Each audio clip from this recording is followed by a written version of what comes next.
நீங்கள் எந்த ஒரு விஷயத்துக்காக அப்பாவுக்கு வந்து இந்த ஒரு நெகிழ்ச்சியான மொமெண்ட்டுக்கு இருக்குது அது நான் வந்து மறக்கவே மாட்டேன்னா என்ன மொமெண்ட் சொல்லுவீங்க? அவர் எப்படின்னா டீ விற்கிறார் சார். தெருவா நின்று டீ விற்கிற வேலை தான் செய்கிறார். செஞ்சு தான் என்னை அப்படி காப்பாற்றி ஒரு நிலைமை கூட்டதை நானும் எல்லாமே நல்ல நிலைமையில் இருக்கேன் சார். அம்மா ஒரு சமீப காலத்தில் எனக்கு இறந்துட்டாங்க. அம்மா தான் இறந்துட்டாங்க, அப்பாவை நல்லபடியாக பார்த்துக்கணுன்ட்டு அப்பாவை பார்த்துக்கும்போது அப்பாவுக்கு ஞாபக மருதி பிரச்சனை வந்துச்சு சார். எல்லா ஹாஸ்பிட்டலுமே ட்ரை பண்ணிட்டேன். எல்லா ஹாஸ்பிட்டலுமே என்ன சொல்லிட்டாங்கன்னா, அவருக்கு ஏஜ் ரொம்ப அதிகமாகிடுச்சு, அவருக்கு ஆப்ரேஷன் பண்ணுற அளவுக்கு கூட ப்ராப்ளம் கிடையாது, மைல்டாக தான் இருக்குது, இன்னொரு 15 வருஷமோ 20 வருஷமோ தான் இருப்பார், அது வரையும் இந்த டேப்லெட் மூலமாக கொடுத்து நீங்கள் பார்த்துங்க அப்படின்னு சொன்னாங்க. நான் ஒரு பேங்க்கில் வேலை செஞ்சுட்டு இருந்தேன் சார். எங்கள் அப்பாவுக்காக அது 3 வேலையும் மாத்திரை கொடுக்கணும், அந்த பேங்க் வேலையை விட்டுட்டேன். இன்றைக்கி எங்கள் அப்பா வேலையை எடுத்து நான் செய்கிறேன். டீ விற்கிற வேலை தான் நான் செய்கிறேன். நீங்கள் டீ விற்கிறீங்களா? நான் டீ விற்கிறேன். பேங்க்கில் என்னவா இருந்தீங்க? பேங்க்கில் டீம் லீடராக இருந்தேன் சார். ஏன் விட்டீங்க சார்? அப்பாவுக்கு வந்து 3 வேலை மாத்திரை கொடுக்கணும் சார். என்ன எல்லாமே என்ன சொன்னாங்கன்னா, ஒரு காசு கொடுத்து ஒரு ஆளை வச்சுக்கோங்க, வச்சுட்டு அவங்க மூலமாக பார்த்துங்கன்னு சொன்னாங்க.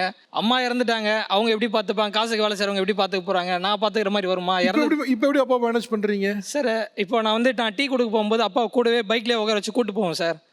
4 மனுஷாளுங்களை பார்க்கும்போது கொஞ்சம் மைண்டு ரிலாக்ஸ் ஆகிடுவார். பழைய மாதிரி பேச மாட்டாரோ, ஞாபக மருதி ஆகிட்டார் சார். அவங்க இடமே என்ன சொன்னாங்கன்னா, இந்த மாதிரி அவர் கொஞ்சம் வெளியிலே கூப்பிட்டு போயிட்டு இதெல்லாம் பண்ணுங்க அப்படின்னும் போது எல்லா இடம் போனாலும் கூப்பிட்டு போவோம். இதனால் எனக்கும் என் ஒய்ஃபுக்கும் நிறைய ப்ராப்ளம் வரும். அவர் எங்கேயுமே வீட்லேயும் விட்டு போக முடியாது. குழந்த மாதிரி ஏன்பா என்ன எங்கேப்பா விட்டு போகிற இப்படி தான் சொல்லுவார். இப்போ அவர் நினைவு இருக்குல்ல, நல்லா ஃபோக்கஸாக அவருக்கு இப்போ ஞாபகம்லாம் இருக்கா? சார் இல்லை சார், இங்கே வரும்போது வரையும் எதுவுமே தெரியாது சார். வாப்பா கூப்பிட்டு வரேன், அவர் சாகிறதுக்குள்ளே ஒரு நல்ல எல்லாரும் இத்தனை கோடி பேர் பார்க்குறாங்களே, எங்கள் அப்பா இந்த மாதிரி என்ன பெற்று வளர்த்து ஆளாக்கின அப்பா ஏதோ ஒரு வகையில் சந்தோஷப்படுத்திடக்கூடாது, எங்கள் அப்பா மூஞ்சி எல்லாருக்கும் பார்த்துட மாட்டாங்களா, அந்த ஒரு எண்ணத்துக்காக கஷ்டப்பட்டு கூப்பிட்டு வந்தேன் சார். வணக்கம். ஓகே, நீங்கள் எந்த மொமெண்ட்டுக்காக உங்கள் அப்பாவுக்கு தேங்க் பண்ண நினைக்கிறீங்க? இந்த மொமெண்ட்டுக்காக நான் வாழ்நாள் முழுக்க நான் அவருக்கு வந்து தேங்க் பண்ண நினைக்கிறேன். சார், யூஸ்வலாகவே அம்மாவோட அன்பு வந்து எப்போவுமே அம்மாது வந்து எப்பவுமே கனெக்டிவாக வெளிப்பட்டுரும். அப்பா அது வந்து வெளியே படாது. அது வந்து உணர்வுகளால் மட்டும்தான் நம்ம புரிஞ்சிக்க முடியும். எனக்கு எங்கள் அப்பா எந்த இடத்துல ஹீரோவாக நான் பார்த்தேன் அப்படின்னா, என் படிப்புன்ற ஒரு விஷயத்தில் நான் 10th ஓரளவுக்கு நாளாக எப்படின்னா மேத்ஸு அவ்வளோதான் போயிடும்பா, ரிசல்ட் வருது நான் போய் படுத்துக்கிட்டேன், மேத்ஸ் அவ்வளோதான்ப்பா அப்படின்ட்டு. எங்கள் அப்பா, நான் இதுவரையும் எங்கள் அப்பா சாமி கும்பிட்டு பார்த்ததில்ல. அன்றைக்கி காலையில் கோயிலுக்கு போகிறாங்க, என்னென்னவோ பண்ணுறாங்க, நான் எதுவுமே இல்லாமல் ரிலாக்ஸாக போய் படுத்துக்கிட்டேன், ஃபெயில் ஆகிடுவேன்ட்டு. பாஸ் ஆகிட்டேன் எப்படியோ. +1 எனக்கு என்னை டாக்டர் ஆக்கி பார்க்கணுன்னு ரொம்ப ஆசை. பயாலஜி குரூப் சேர்த்துட்டாங்க. ஒரு டிடெக்ஷன் பண்ண சொன்னாங்க, எர்த்வார்ம் டிடெக்ஷன் பண்ண சொன்னாங்க. பார்த்து பயந்து 3 நாள் ஃபீவர் வந்து நான் போவே மாட்டேன்னு சொல்லிட்டேன். 12th பிஸ்னஸ் மேத்ஸ் மாற்றியாச்சு, காமர்ஸ் குரூப் மாற்றியாச்சு. ஆக மொத்தம் எல்லாத்துலேயும் அங்கங்க ஒரு கால் வச்சு எல்லாத்தையுமே மேபி எனக்கு அது இன்னைக்கு நான் பார்த்தா எல்லா சப்ஜெக்ட்லேயுமே எனக்கு ஒவ்வொரு நாலேஜ் இருக்குது கொஞ்சம். இன்னைக்கு நான் ஒரு தமிழ் ஆசிரியராக இருக்கேன் சார். எங்கள் அப்பா சேர்த்து விட்டது ஆங்கிலத்துறையில். யூஸ்வலாக நமக்கு வந்து ஒரு பேசிக்கான ஒரு சென்ஸ் இருக்குது, என்னென்னா ஒரு தமிழ் துறை ஆசிரியர்கள் வந்து மற்ற ஆங்கிலத்தில் முக்கியமாக வந்து குறைச்சலாக இருப்பாங்க அப்படின்ட்டு. ஆனால் இன்றைக்கி என் ஸ்கூலில் எனக்கு அந்த இது இல்லை. இன்றைக்கி நான் என்னால் வந்து இங்கிலீஷ்லேயும் மேனேஜ் பண்ண முடியும், தமிழையும் I did MA English also. நான் எம்ஏ தமிழும் பண்ணிகிட்டு இருக்கேன். ஒரு வேளை நான் படிப்பை நிறுத்துகிறேன் அப்படின்னு சொல்லும்போது அவங்க மற்ற இடங்களில் போய் பேசி என்னை நீ படின்னு என்னை மோட்டிவேட் பண்ணாமல் இருந்திருந்தாங்கன்னா ஒருவேளை நான் பண்ணியிருந்துருக்கவே மாட்டேன். எனக்கு வேண்டாம்ப்பான்ற அளவுக்கு நான் படிப்பே வரல, எனக்கு வேண்டாம்ப்பான்னு 10th முடிவு பண்ணிட்டேன். அந்த இடத்துலையுமே அப்பா வந்து என்னை புஷ் பண்ணிக்கிட்டே இருந்தாங்க. நீங்களே படிப்புல ஹோப்பை விட்டப்போ அந்த ஹோப்பை வந்து அவர் பிடிச்சிட்டு நீ படின்னு புஷ் பண்ணதால விளைவாக தான் நீங்க வார்த்தைகள்ல ஒரு நாளும் சொன்னதில்லை, கூட்டிகிட்டு போயிடுவாங்க. மேபி அந்த டைமில் எங்கள் அப்பா ஸ்ட்ரிக்டாக இருந்ததுனால தான் நான் ரீச் ஆனேன். இன்றைக்கும் அப்பா மளிகை கடை வச்சுருக்காங்க. ஒரு இடத்துல எந்நேரமும் நின்று தான் ஓடிட்டு இருப்பாங்க. இன்றைக்கி நான் ஒரு எக்ஸாம் டியூட்டியில் இருக்கும்போது 3 மணி நேரம் நிற்கணும், நமக்கு ஒரு இடம் கால் வலிக்கும்ல, அன்றைக்கெல்லாம் எங்கள் அப்பா ஞாபகம் வருவாங்க எனக்கு. யூஸ்வலாக அந்த மளிகை கடையில் நிறைய இடங்கள்ல எங்கள் அப்பா ஒரு இடம் வாங்கியிருக்காங்க, ஒரு பேர் வாங்கியிருக்காங்க, புளி மடிக்கிற கை அப்படின்ட்டு. ஒரு ஆசைக்கு ஒரு மோதிரம் போடணுன்னா போட மாட்டாங்க, செயின் போடணுன்னா போட மாட்டாங்க. ஆனால் நான் இன்றைக்கி சொல்கிறேன்ப்பா, அந்த புளி மடிக்கிற கை உங்கள் 2 பொண்ணுங்களோட நம்பிக்கை. அந்த கை கொடுக்குற நம்பிக்கை யாருமே கொடுத்ததில்ல. இது வரைக்கும் நாங்கள் பார்த்த எந்த ஆண்கள் கிட்டையுமே அந்த நம்பிக்கை கிடையாது. அந்த கையை கூட நான் பிடிச்சது கிடையாது.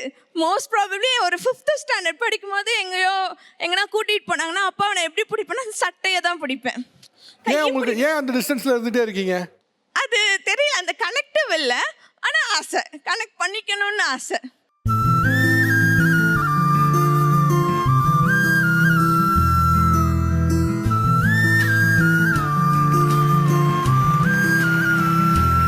எனது குடும்பத்தில் யாருமே படிக்கலை. முதுநிலை பட்டதாரியாக என் பொண்ணு உருவாக்கி இருக்கிறேன். குந்தன் கைகள் பிடித்து போகும் வழி அது போதவில்லை இன்னும் வேண்டுமணி.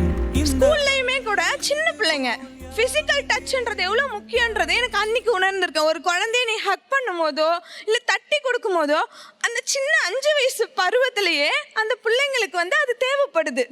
எனக்கு 32 வயசுலையுமே எனக்கு இன்னமும் அது தேவைப்படுதுன்றது எனக்கு இப்போ கட்டி பிடிக்கும் போது எனக்கு ஃபீல் ஆச்சு. உங்கள் வாழ்க்கையில் எந்த தருணத்துக்காக உங்கள் அப்பாவுக்கு நன்றி சொல்லணும்? அப்பா வந்து பிறந்ததுலேருந்தே ராஜாவாக தான் இருந்தார். எப்படின்னா எங்கள் ஊர் வந்து வேலூர் சத்துவாச்சாரின்னு ஒரு கிராமம் வில்லேஜில் பெரிய மளிகை கடை வச்சுருந்தார். அதாவது ஹோல்சேல் மளிகை கடை.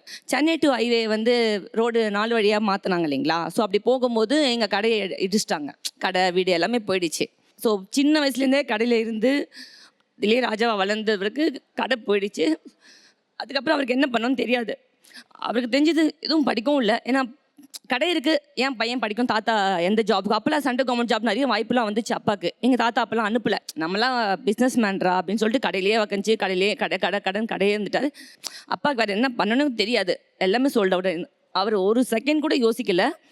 சடனாக யார் என்ன டைம் யார்ப்பா சொன்னாங்கன்னு தெரியல. எனக்கு அப்போ சின்ன வயசு. உடனே வாட்ச்மேன் வேலைக்கு போயிட்டார். ஸோ கேட் திறந்து விட்டது அவங்களுக்கு செக்யூரிட்டியாக வேலை செஞ்சுருந்தார். அண்ட் சேம் டைம் பார்த்திங்கன்னா அந்த சேலரி கம்மியாக இருக்கும், பத்தாது. அதனால 2 ஷிஃப்ட்டு 3 ஷிஃப்டெல்லாம் சேர்ந்து பார்ப்பார். அப்பா செக்யூரிட்டியாக இருக்க நீங்கள் பார்த்துருக்கீங்களா? லஞ்ச் எடுத்துகிட்டு போய் கொடுக்கும்போது பார்த்துருக்கேன். ஸோ அப்படி தான் எங்களை வளர்த்தாரு. தேங்க்ஸ்ப்பா, நீ நல்லா தான்ப்பா வளர்த்துட்டு எங்களை. அவங்க சொன்ன அந்த சூழ்நிலையை என்னால் கற்பனையே பண்ணி பார்க்க முடியல. அந்த மொமெண்ட் வந்து ஒரு மாதிரி கையேறு நிலமாங்களா, என்ன செய்ய எது செய்ய எதுவுமே தெரியாது. எப்படி அதெல்லாம் தாண்டி இது பண்ணீங்க? உதவி பண்ணுறதுக்கு ஆள் இல்லை சார். அப்பா என் பையனை பார்க்கணும், பொண்ணு பார்க்கணும். கொசுக்கடி பழைய எங்கள் பாப்பா மேலே பாசம் அதிகம். நான் வந்து மந்திரி பண்ணுறேன் சார். உங்கள் பேச்சு எப்படி நான் வாரம் கேட்குறேன். அதில் என்ன சார் இன்றைக்கி தம்பியாக போகணும்னு சொல்ல சார்.